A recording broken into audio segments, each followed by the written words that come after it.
Mr. Lincoln's Way by Patricia Polacco.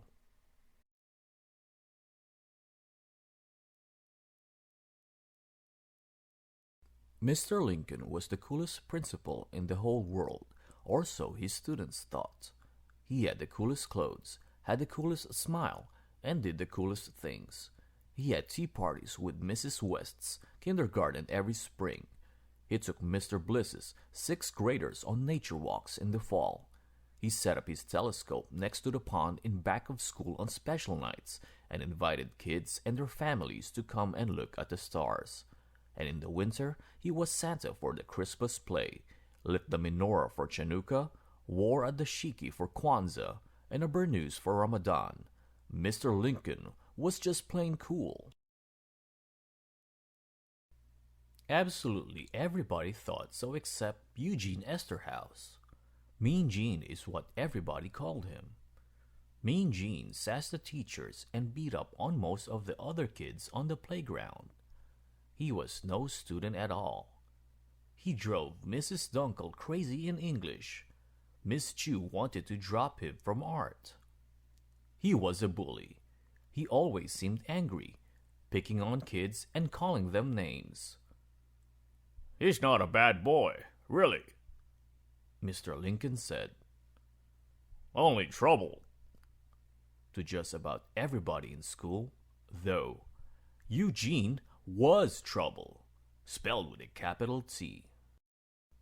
Then one day, he leered at the first grader. "What you looking at, scumball?" he said, and he pushed her down and wrenched her backpack away. "I'm going to tell Mr. Lincoln," she announced. "Go ahead, you little brat. I ain't afraid of that Then he stopped. Mr. Lincoln was standing right there. The bell rang and Eugene scurried away. Now Eugene was in Mr. Lincoln's thoughts more than ever. He knew he had to find a way to reach him. Then one day, as Mr. Lincoln was helping the fifth grade plant a tree in the beautiful new atrium, he noticed that Eugene was looking up into the branches of one of the other trees. There sat a bright red cardinal. 2 other days, Mr. Lincoln had seen Eugene standing at the atrium window, watching birds on the trees. Mr. Lincoln wondered, Was it possible that... It wasn't a day later when Mr. Lincoln called Eugene into his office. Eugene slumped into a chair. Mr. Lincoln took a beautiful book out of his desk drawer, a book in blazing color and all about birds. He turned to one page and studied the illustration.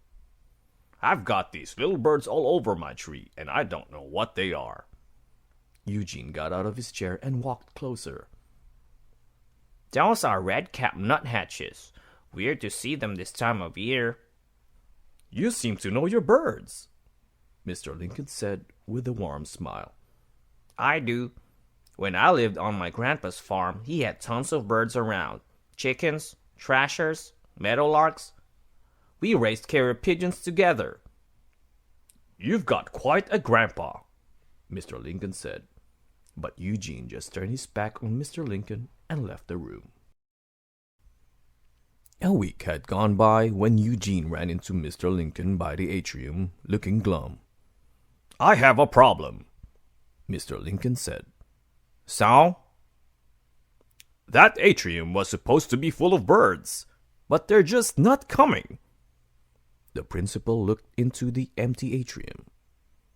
"Wrong plants in there to make them want to stay. Not the right food either." Eugene started to walk away. "Your grandpa teach you that?" Eugene turned and looked at Mr. Lincoln for the first time. "Maybe." "Do you suppose you could help us attract birds here to our atrium, Eugene?" Mr. Lincoln handed him a book. "And perhaps this would help." Eugene seemed stunned at first. Then he took the beautiful book on birds in his hands, wrapped it in his arms, and bolted down the hall. As the days passed, Eugene never seemed to be without the book. His English teacher let Eugene read passages from the book in class. "I'm so pleased to see him reading," Miss Dunkel exclaimed. And when he didn't have his nose in that book, he was almost constantly out in the atrium. He and Mr. Lincoln made a list of plants and shrubs to buy, and types of grain and seeds to feed the birds. They even built 3 feeders together. That's when it started to happen. The birds began to come. Nuthatches, bluebirds, a tanager, and many colored finches. So many different kinds that the whole school stood from time to time just to watch the wonder of them in the atrium. Eugene seemed genuinely happy. He didn't even tease other kids anymore. Then one day, Miss Chu burst into Mr. Lincoln's office. "There are 2 mallards nesting in the atrium." Mr. Lincoln rushed to the hall, and sure enough, there in the atrium were a male and female mallard. And there was their nest near the southeastern corner of the atrium.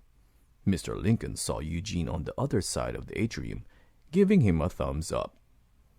I was hoping that they might be a mating pair, Eugene said one day as he and Mr. Lincoln looked at the 5 perfect eggs in the nest.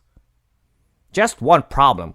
The ducklings will need to be near water. They'll need to get to the pond outside. They can fly out of the top like their parents. You'll think of something, Eugene. I know you will, Mr. Lincoln said, and he put his hand on Eugene's shoulder.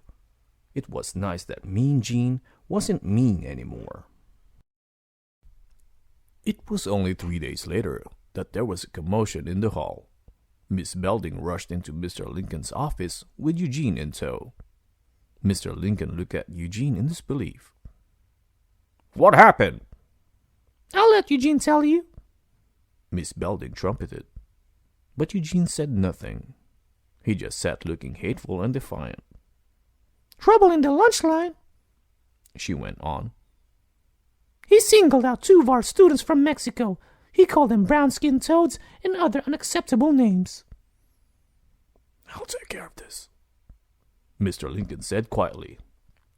Mr. Lincoln sat down in front of the boy. Eugene, my skin is brown too. Eugene just glared at Mr. Lincoln. This I know, Eugene. Someone who loves birds the way you do couldn't possibly have that kind of hate in his heart. Then Eugene began to cry. My old man got real mad when I got home late from helping you. He sobbed. He said you're not our kind.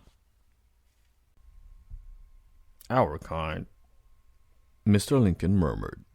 He led Eugene to the window of the atrium. It was alive with the songs of the birds. I see sparrows, jays, cardinals, nuthatches, and the mallards. Don't all of those beautiful types and colors make this a beautiful place to be for all of them? Eugene nodded yes. Well, God made all of them, all kinds, just like He made all of us, Eugene. Fact is, all of you children here, with all of your cool differences, are my little birds. Yes, my little birds.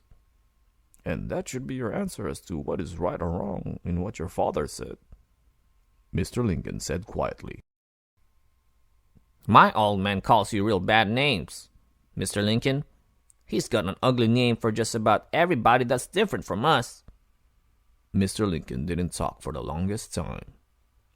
Eugene, sometimes people get trapped in their thinking almost as surely as those ducklings will be trapped in that atrium, Mr. Lincoln said thoughtfully. My grandpa just wasn't like that. Mr. Lincoln put his arm around the boy's shoulder. I'd like to meet that grandpa, but Eugene, you have to promise me. Even when bad things happen at home, here at school, you need to treat all of my little birds with kindness and respect. No more teasing and name-calling. Please, promise me. Eugene promised. Eugene was good to his word.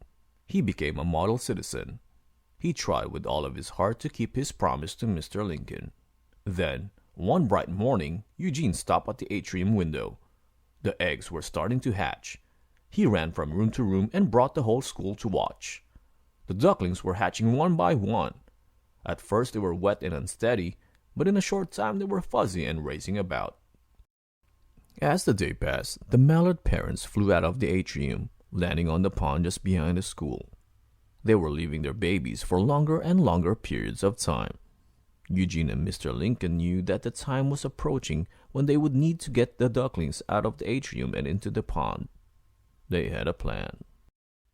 When the big day arrived, classes were asked to stay in their rooms. Then Eugene and Mr. Lincoln opened the door to the atrium and stepped in. They had both practiced saying, "King, king," like the mallard parents. Now they talked to the ducklings, coaxing them to follow.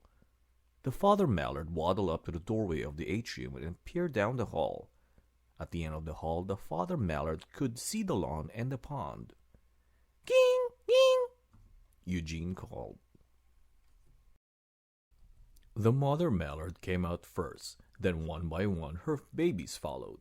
Eugene walked down the hall, calling to them over and over as the family waddled behind him.